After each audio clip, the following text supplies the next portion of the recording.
Hello everyone, good morning. কেমন আছো সবাই? আশা করছি সবাই খুব ভালো আছো, সুস্থ আছো। আমরাও খুব ভালো আছি। আমার চ্যানেল বিউটিস বিউটিফুল লাইফের নতুন একটা ভিডিওতে অনেক অনেক অনেক স্বাগত জানাই। হ্যাঁ, জানি ভিডিওটা অনেক লেট করে পোস্ট করছি, অনেক কারণ ছিল যে কারণে আর কি। তো আজকে হচ্ছে জামাই ষষ্ঠী। সকাল বাজে এখন 6:30, ঘুম থেকে উঠে পড়েছি। আচ্ছা, আমার মতো তোমাদের কাদের কাদের হয় বলো তো? যেদিন ঘুম একটু কম হয় চোখ মুখ যেন একটু বেশিই ফুলে যায়, আর যেদিন ঘুমটা ঠিকঠাক হয় সেদিন দেখে মনে হয় যেন সারা রাত ঘুমোতেই পারিনি, এমন চোখ মুখের অবস্থা হয়। তো তোমাদের কাদের কাদের হয় সেটা কিন্তু কমেন্টে জানিও। তো তারপরে আর কি স্নান দান করে নিয়েছি। স্নান করে এবার পুজোর জোগাড়। আর এবারের পুজোটা না প্রথমবার আমাদের বাড়িতেই হবে। বাড়িতে পুজো করছে, তার কারণ ওই পাড়ার কোনো মন্দির টন্দির গেলে অনেকটা বেলা হয়ে যায়। তো এদিকে পুজো কমপ্লিট না করলে রান্নাবান্নার দিকে আসা যায় না। তো খাওয়া দাওয়া করতে করতে অনেক ইয়ে হয়ে যায়। আর সকাল থেকে আজকে যা গরম, মানে কি বলবো। আমি না ভাবি যে প্রত্যেক বছর ষষ্ঠীর দিন এত গরম কেন পড়ে, একদম অস্বস্তিকর একটা গরম পড়ে। গতকাল রাত্রেও কিন্তু ভীষণ সুন্দর ওয়েদার ছিল, কিন্তু সকাল থেকেই ব্যাস।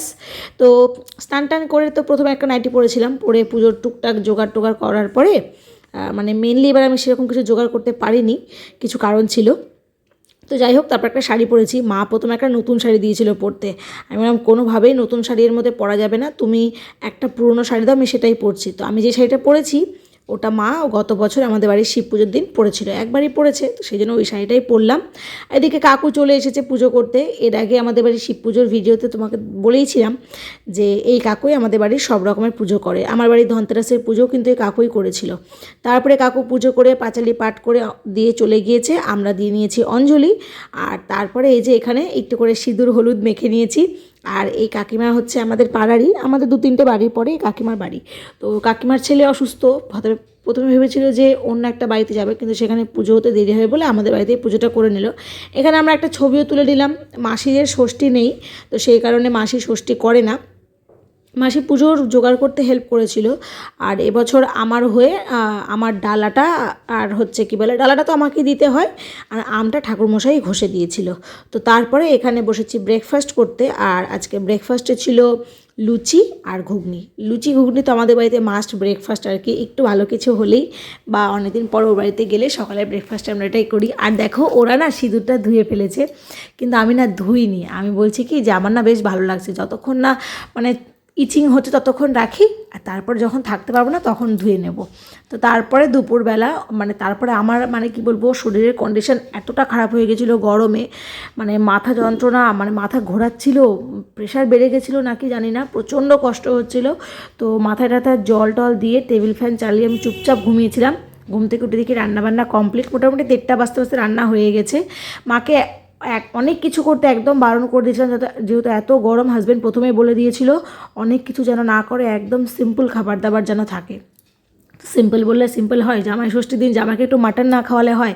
মাছ টাছ করলে করা যেত, ওই যে মাকে বারণ করলাম। আর এই গরমের মধ্যে মাও তো পুজো করেছে, কষ্ট করে মা উপোস থাকবে, আবার এর সব রান্নাবান্না করবে, তো সেই জন্য আর কি মাটন হয়েছিল। 3 রকমের ভাজা, ডাল, আর এই তো দই, মিষ্টি, আম, লিচু, যেটা আর কি হয়। তারপরে বিকেলবেলা ওয়েদারটা মানে কি বলবো, বেশ ভালো হয়েছিল। ঘন কালো মেঘ করে আসলো, সুন্দর ঠান্ডা হাওয়া উঠলো। হ্যাঁ, আমার মাথা ব্যথাটা এই সময় অনেকটা মানে কি বলবো আরাম হয়েছিল। আমার মুখ চোখের অবস্থা দেখে বুঝতেই পারছো, সারাটা দিন শুয়ে কাটিয়েছি, দুপুরবেলা আমি কিচ্ছু খাইনি। তো তারপরে তো বৃষ্টি টিষ্টি কিছুই হয়নি, মেঘটা কেটে গিয়েছিল। এটা হচ্ছে তার পরের দিন, মানে এটা হচ্ছে সোমবার। যাচ্ছি এখন নার্সিংহোমে। তার কারণ ওই যে পায়ে চোট পেয়েছিলাম, সেই পায়ের ব্যথাটা না কোনোভাবেই সারছে না। মানে হাঁটতে গেলে কষ্ট হচ্ছে, মাঝে মধ্যে তো এত মানে জ্বালা যন্ত্রণা করছে কি বলবো। তো ওষুধ খেলে কিছুক্ষণ ঠিক থাকছে, তারপরে আবার যেই কার সেই। তো তার সেই জন্য ভাবলাম আর লেট করে লাভ নেই, পায়ের একটা এক্সরে করেই নিই, বাই চান্স যদি কিছু হয়ে থাকে। তো সেই জন্য চলে এসেছি সোনো স্ক্যানে। সোনো স্ক্যানে এসে এখানে আলাদা করে ডাক্তার দেখাতে হয়নি, কারণ যেদিন প্রথম দেখিয়েছিলাম ডাক্তার, সেই দিনে ডাক্তারবাবু বলে দিয়েছিল যে যদি ব্যথা না কমে তাহলে একটা কিন্তু কী বলে এক্সরে করতেই হবে। তো এখানে এসে বসে আছি, টোকেন নিয়ে নিয়েছি। 125 নম্বর টোকেন পেয়েছিলাম জানো। প্রায় 1-1.5 ঘন্টা বসে থাকতে হয়েছে। বসার পরে এক্সরে করে বাড়ি এসেছি। বুঝতেই পারছো ব্যাকগ্রাউন্ড দেখে, এই বাড়িতে এসেছি। হ্যাঁ, এইবার যেহেতু নার্সিংহোমে গিয়েছিলাম, সমস্ত বাচ্চারা আছে, তো সেই জন্য এই বাড়ি এসে একদম শ্যাম্পু করে স্নান টান করে ফ্রেশ হয়ে এবারই এসে খাওয়া দাওয়া করে নিয়েছি। খাওয়া দাওয়া করার পরে এখানে বসে আছি। এখানে চলছে একটা গভীর আলোচনা বলতে কি, আমার মামির না ওই হয়েছে, পক্স হয়েছে। এবার মামির যেহেতু পক্স হয়েছে, এবার মামা আর বোন ওদের তো খুব অসুবিধা হয়ে যাচ্ছে খাওয়া দাওয়া সব কিছু করার, মামিও যেহেতু কিছু করতে পারবে না, তো সেই জন্য এখানে মামা এসেছে বোনকে নিয়ে, দুপুরে খাওয়া দাওয়াটা এখন করবে। আর ওদের তো ধরো একদম এখন নিরামিষই খাবে, তো সেই সবই আলোচনা হচ্ছিল। আর বোন কোথায় থাকবে সেটা নিয়ে আলোচনা হচ্ছিলো, কারণ ও তো বাচ্চা না, ওর তো কষ্ট হবে, ওর মা যেহেতু কিছু করতে পারবে না, ওর খাওয়া দাওয়া স্কুল যাওয়া সব কিছুরই কষ্ট হবে। তো সেই জন্য আর কি ঠিক করা হলো যে ও মাসির বাড়িতেই থাকবে। তো তারপরে খাওয়া দাওয়ার পরে ঘুমিয়ে নিয়েছিলাম একটু, আর ঘুম থেকে উঠে দেখো 3টে বাচ্চাকে দেখছি একই পোজে বসে থেকে টিভি দেখছিল। আর এইটা দেখেছো, চোখে মুখে মনে হচ্ছে না যেন মাথার মধ্যে বদমাইশিটা কিলবিল করছে, সব সময় মুখ চোখটা মানে এমন একটা করে থাকে না, দেখে বোঝাই যায় যে হ্যাঁ এই বুঝি কিছু একটা করবে, এই বুঝি কিছু।